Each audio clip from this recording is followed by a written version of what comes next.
रीता जी के लिए आज की सुबह रोज से अलग थी। सुबह जल्दी उठकर फटाफट किचन में हाथ चला रही थी क्योंकि शाम को घर में पार्टी थी। बेटा मुंबई से डॉक्टर बनकर लौट रहा था। इस खुशी में उन्होंने कुछ जान पहचान और रिश्तेदार को लोगों को डिनर पर बुलाया था। नौकरों को पूरी तरीके से घर सजाने की हिदायत मिली थी। सारे घर की चहल पहल देखकर बाबूजी भी बहुत खुश थे। चलो इस बहाने घर का माहौल तो अच्छा होगा, कुछ लोगों से मिलना जुलना हो जाएगा, वरना बहू को तो अपनी सोशल एक्टिविटी से ही फुर्सत नहीं है। हर हफ्ते वृद्धाश्रम जाकर सेवा देती है, मगर घर के बुजुर्गों की परवाह ही नहीं है। और बेटा अपने बिजनेस में व्यस्त है, किसी को इस बुजुर्ग के लिए समय ही नहीं है। वे सोच रहे थे कि तभी उनके कान में रीता जी की आवाज आई। ममता, खीर पूरी जरूर से बनाना, यश को बहुत पसंद है, आकर पहले खीर ही मांगेगा। खीर पूरी का नाम सुनकर बाबूजी के मुंह में पानी आ गया। चलो अच्छा है, आज शायद कुछ बढ़िया भी खाने को मिल जाएगा, वरना वही उबली हुई दाल और फलका खाकर परेशान हो गया हूं। शाम को बेटे के आने का जश्न मन रहा था। सभी मेहमानों ने खाने की बहुत तारीफ की। दूर दूर के रिश्तेदारों की मेहमान नवाजी हुई, मगर बाबूजी को कोई कमरे से बाहर भी नहीं बुला पाया। यश कुछ देर तक वो पार्टी एंजॉय कर रहा था, मगर जब उसने देखा उसके दादाजी वहां पार्टी में नहीं है, तो वह तुरंत पार्टी में से निकलकर अपने दादाजी के कमरे में आ गया। पोते यश को देखकर उनकी आंखों में आंसू आ गए और गले लगा लिया और धीरे से पूछने लगे, तूने खीर पूरी खा ली क्या? कैसी बनी थी? यश उनका सवाल सुनकर हैरानी से उनकी ओर देखने लगा। फिर उनका हाथ अपने हाथों में लिया और बोला, हाँ बाबा, मैंने खा ली, आपने नहीं खाई क्या? बाबूजी ने गहरी सांस ली और कहा, बेटा अब तो ऐसा लगता है कि ये सब चीजें अगले जन्म में ही नसीब होंगी।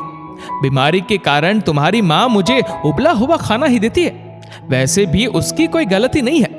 मुँहे डॉक्टर ही किसी को चैन से खाना नहीं खाने देते। उनकी बात सुनकर यश किचन में गया और अपने दादाजी के लिए एक थाली में सजाकर खीर पूरी ले आया। दादाजी खीर पूरी देखकर बोले, बेटा खाने का तो बहुत मन है, मगर तेरी माँ गुस्सा करेगी। यश कुछ कहता उसके पहले ही रीता जी यश को ढूंढते हुए बाबूजी के कमरे में आ गई और यश से बोली, बेटा कहाँ था? कब से तुझे ढूंढ रही थी, बाहर सभी लोग तुम्हारा इंतजार कर रहे हैं। पार्टी छोड़कर इस तरह आने का क्या मतलब है? तभी उन्होंने बाबूजी के हाथ में खीर पूरी की प्लेट देखी तो गुस्से में बोली, आपसे मेरी खुशियां बर्दाश्त नहीं होती।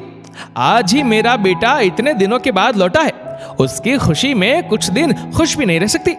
कुछ भी खाकर अपनी तबीयत खराब कर लेना, लोग हमें नाम धरेंगे कि हमने आपका ख्याल नहीं रखा। कहते हुए वे बाबूजी के हाथ से प्लेट लेने लगी, मगर यश ने उन्हें रोक दिया और प्लेट वापस बाबूजी के हाथ में देते हुए बोला, बाबूजी बचपन में जब दादी को खाने के लिए तरसते देखता था, तब मैं सोचता था कि डॉक्टर कितने बुरे होते हैं जो किसी इंसान को कुछ खाने भी नहीं देते।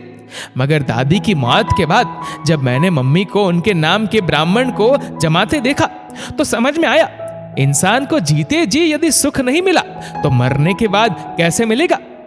तभी मैंने डॉक्टर बनने का सोच लिया था ताकि आपको कुछ खाने के लिए तरसना ना पड़े। माँ आप फिक्र मत करिए, अब आपका बेटा डॉक्टर है, बाबूजी को कुछ भी हुआ तो संभाल लेगा। वैसे कौन सा रोज रोज कुछ खाते हैं, कभी कभार कुछ खाने में कोई हर्ज नहीं होता। कहते हुए उसने बाबूजी की ओर देखा। बाबूजी एक छोटे से बच्चे की तरह अपनी पसंद की चीज मिलने पर खुश थे और बार बार अपने पोते यश को आशीष दे रहे थे।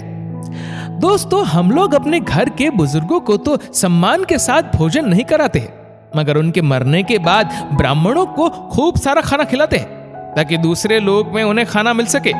लोक परलोक तो शायद कथा कहानियों की बातें हैं, जीते जी इंसान की कदर कर ली जाए वही बहुत होता है। इस वीडियो को लेकर आपकी क्या राय है नीचे कमेंट करके जरूर बताएगा। और अगर आपको वीडियो अच्छा लगा हो तो इस वीडियो को लाइक करेगा, शेयर करेगा ज्यादा से ज्यादा लोगों तक। और ऐसे ही और भी इंस्पिरेशनल वीडियोस के लिए सब्सक्राइब करें हमारे यूट्यूब चैनल को और फेसबुक पर फॉलो करें हमारे पेज को।